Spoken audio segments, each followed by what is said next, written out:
Halo semuanya, assalamualaikum warahmatullahi wabarakatuh. Ketemu lagi di Tema Indonesia. Cuan.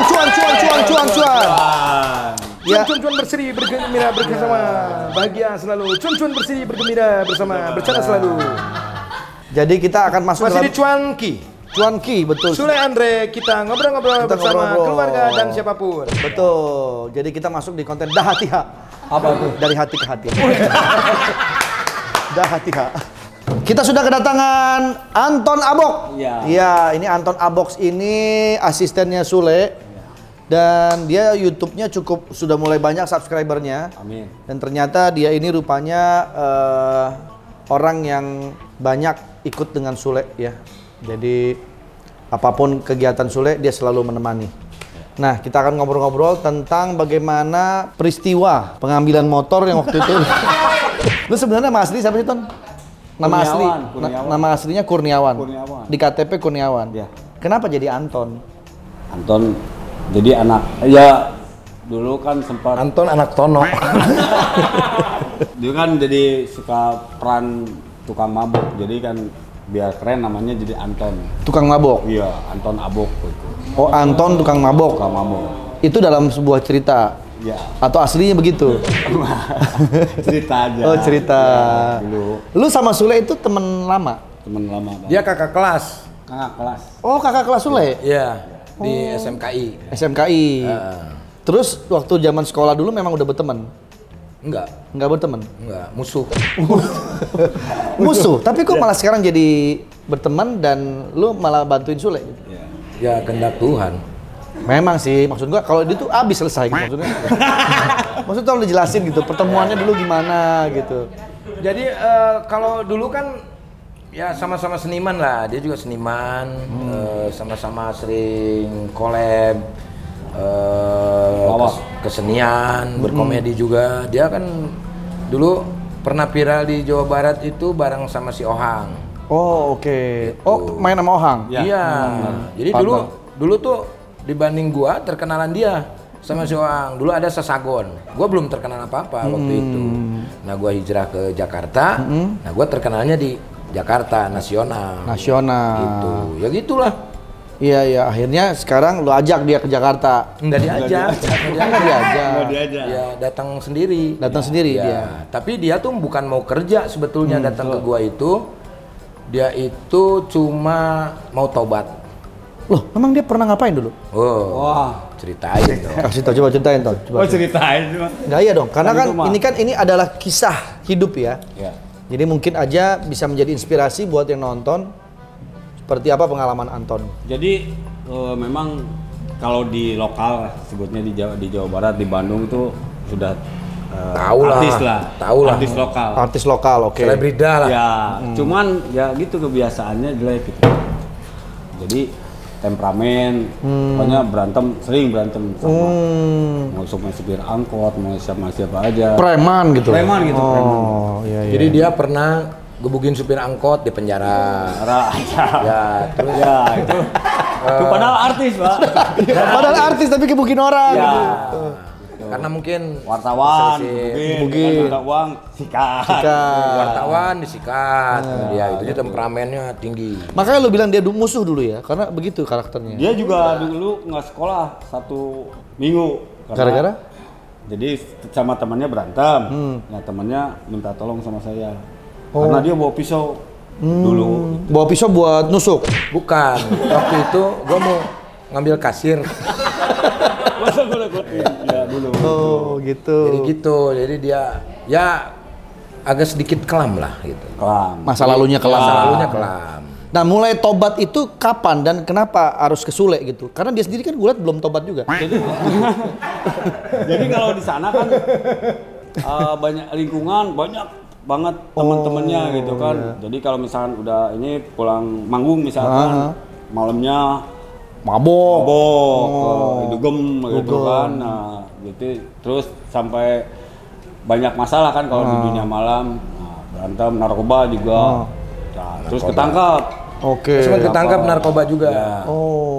Wah, udah gitu rehab. Nah, selesai akhirnya kayaknya saya harus hijrah gitu. Kalau di Bandung. Tahun berapa tuh, Ton? Dua tahun ke belakang aja. 2 tahun ke belakang. 2 tahun ke belakang dia baru 2 tahun. Itu keinginan Anton sendiri. Pengen bilang. Jadi kalau saya sebelum saya berhenti, saya belum berani ngomong sama dia. Gitu kan. Pertanyaan gua, kenapa harus ke Sule? Ya karena satu-satunya teman yang mungkin bisa bukan diandalin uangnya ya. Saya bisa mengajak ke kebaikan gitu ya. Iya, ngangkat nama baik lagi gitu. Maksudnya harus sama orang. Emang Sule ini luar biasa. Banyak orang-orang dari kampung tuh yang diajak sama Sule, habis itu dipulangin lagi. Pulang sendiri. Maksudnya pulang sendiri. Pulang sendiri nggak gua pulangin. Yang nggak kuat mental pada pulang. Nggak, tapi artinya Sule mau gitu, mau mengajak mereka untuk ke kebaikan. Artinya diajak berkegiatan yang positif ya, seperti main apalah itu kan musik segala. Kalau gua prinsipnya gini, kan gua nggak tahu dia udah berhenti atau tidak ya kan. Kalau dia masih make pun itu udah urusan dia. Nah ini pertanyaan gua, kok lu mau nerima? Nah karena kalau dia make bukan berarti gue ikut make dong. Kalau gua nggak make berarti dia juga akan merasa gimana kalau gua nggak make itu. Artinya kalau ya gua juga ya lu benar-benar berhenti nggak gitu loh. Kalau misalkan memang lu mau benar-benar berhenti, lu konsen kerja, yang gua kasih tahu sama dia adalah lu punya anak 2 udah besar, lu punya istri gitu kan. Apakah lu mau masih seperti itu lagi?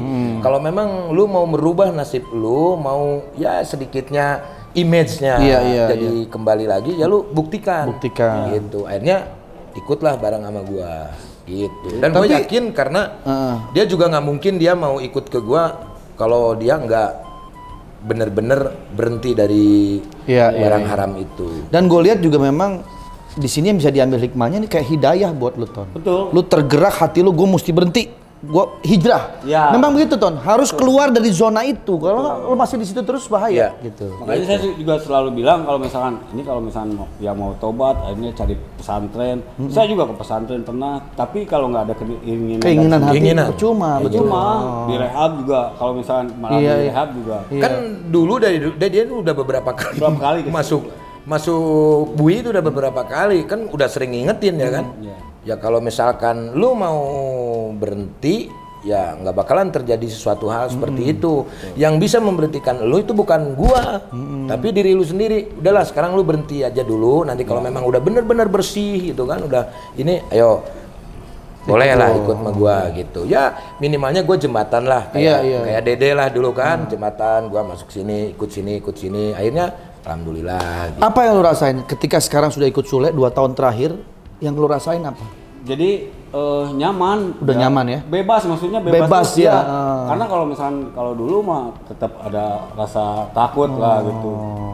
Kemana-mana juga. Iya. Kalau sekarang sih jadi bebas. Cuman ya kalau misalkan dia kan suka nih kalau ada polisi tuh polisi mau nangkep gua masih stres gitu. Masih kayak Parno gitu. Tapi lu udah benar-benar bersih kan? Makanya waktu Pak Andre sama ini manggung di kepolisian. Saya nggak ikut. Takut masih terekam jejaknya. Gitu. Tapi lu udah bersih banget ya, udah alhamdulillah ya. Karena ya kan dari udah tes urin, kalau sekarang rambut toksin udah alhamdulillah bersih. Udah deh bener-bener lu udah di jalan yang bener. Artinya lu sama Sule ini udah ikut. Terlepas lu nanti sukses atau tidak, atau yang penting lu selamat dulu nih. Selamat itu. Iya kan, lu selamat dulu dari lingkungan lu yang lama, lu memulai lingkungan yang baru. Insya Allah nih kalau niat lu baik, mudah-mudahan dikasih jalan yang bagus tuh. Betul. Gue liat dia lucu banget waktu bikin konten berdua Sule yang judulnya Preman OTW Surga. Iya, lu jadi siapa? Iya, jadi Martin. Martin itu kocak. Lu memang berarti punya bakat Ton sebenarnya. Emang dia aktor itu. Jadi memang pas dibikinin dia tuh jeli lah. Waktu saya datang, benar kamu mau tobat ya udah, gua bikinin konsep. Preman OTW Surga. Preman tobat. Preman gitu. tobat. Biar kan kalau mengingatkan gua ngomong gitu, kan secara tidak langsung gua tuh menggurui itu.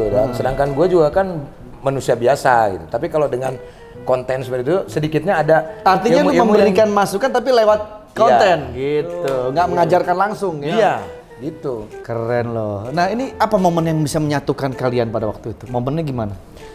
Itu lucu sebetulnya. Jadi ada teman-temannya dia yang ikut bareng sama gua ya. Ya gua nggak mau ngejelekin siapapun ya di sini ya. Artinya sama dia tuh nggak sinkron.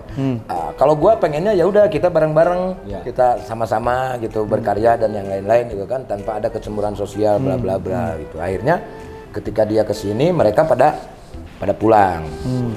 Awalnya yang membuat gua Penasaran.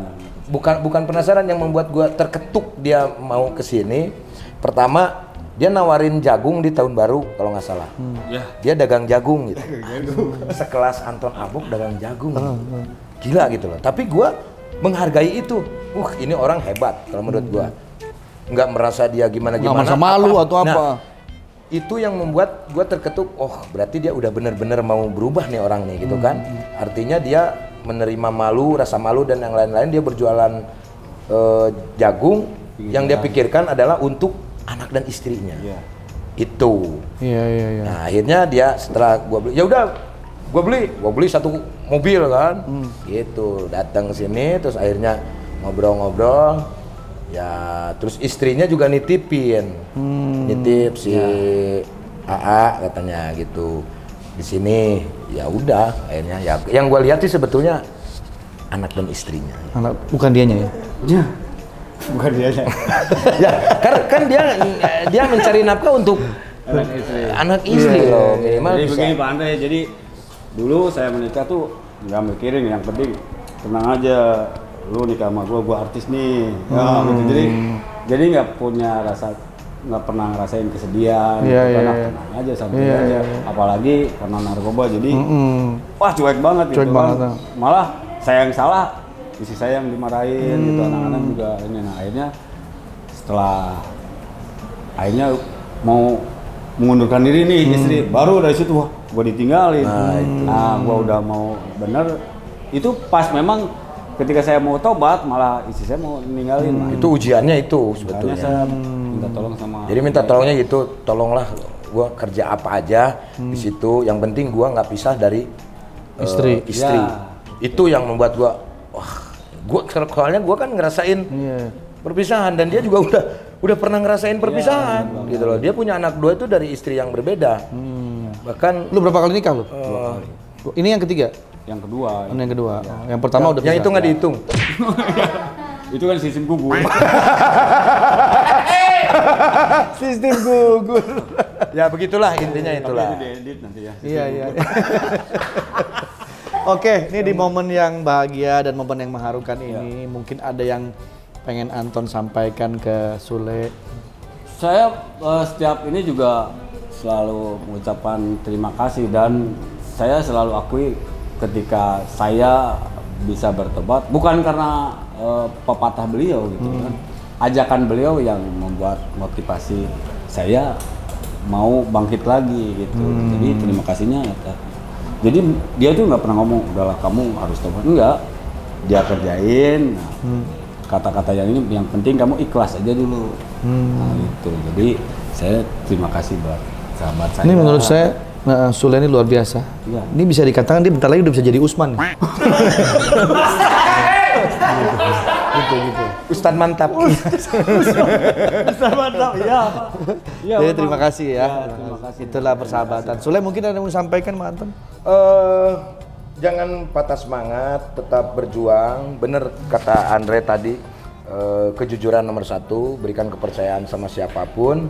Itu yang akan membuat dia bisa berhasil ya. Tanda kutip, artinya berhasil itu ya mungkin minimal dia bisa membahagiakan anak dan istrinya. Amin. Itu aja yang harus dijagalah. Gitu. Itu kewajiban membahagiakan anak dan istri, tapi yang paling penting membahagiakan diri lu dulu. Kalau lu nya udah bahagia, lu nya udah bersih, lu nya udah happy, lu nya udah benar-benar lurus, yang lain pasti akan energinya kebagi sama lu. Iya. Gitu ya. Siap. Ya udah, lanjutkan perjuangan ya. Ya. Kolaborasi terus sama Tono. Ya. Kita akan bikin program nanti judulnya 2T. 2T ya. Tono dan Tini. Jangan lupa juga di subscribe juga ya Anton Abok Anton TV. Abok TV. Ini udah banyak subscriber ini. Wah, ada yang mau disampaikan buat Pak Jante? Pak Haji, Iya. tolonglah. Tolong. Ya, Pak Haji kan juga gitu kan, Pak Haji. Tolonglah, aduh gitu kan. Iya. Ya pokoknya mah terima kasih juga buat Pak Haji Andre. Karena saya juga kan sering bareng sama beliau, malah saya juga ngelihat gimana cara Pak Haji Andre. Lu omongin yang kemarin. Jadi dia gini ya. Gua selalu support ya, artinya lu collab aja sama siapa. Kadang-kadang kalau dia nggak punya konten, lu nggak ada konten nggak, ayo bikin sama gua suruh bikin gitu. Ntar kalau ketemu Pak Haji Andre, lu ajak aja collab Pak Haji, ini izin dulu. Dia nggak berani, Ngomong berani dong. kayak gitu. Ngomong dong. Takut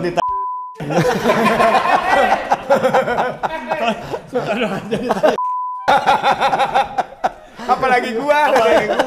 Enggak. Ayo gue bantuin lah. Kita kalau buat orang maju mah kita bantu. Iya. Sip. Yang penting lu udah hijrah, udah balik jalan itu yang gua salut sebetulnya. Iya. Karena start dari situ mudah-mudahan ke depannya lurus. Jangan pernah balik lagi. Gitu loh, jangan Bisa keluar dari zona narkoba aja itu udah luar biasa. Wah, luar biasa, Luar biasa ya. Ya, Ini pengalaman baik yang udah dibagi sama Anton. Ya, Semoga ini menjadi inspirasi buat semua yang nonton ya, bahwa kesempatan kita masih banyak selama kita masih mau berniat untuk menjadi lebih baik. Sebelum menghargai orang lain, hargailah diri kita sendiri dulu. Kalau Betul. kita sudah menghargai diri kita, pasti kita akan menghargai siapapun. di Betul, luar biasa sekali. Ya. Oke, terima kasih. Nanti kita akan kembali lagi di Cuanki selanjutnya, tetap di tema Indonesia. Indonesia. Assalamualaikum warahmatullahi wabarakatuh. Waalaikumsalam.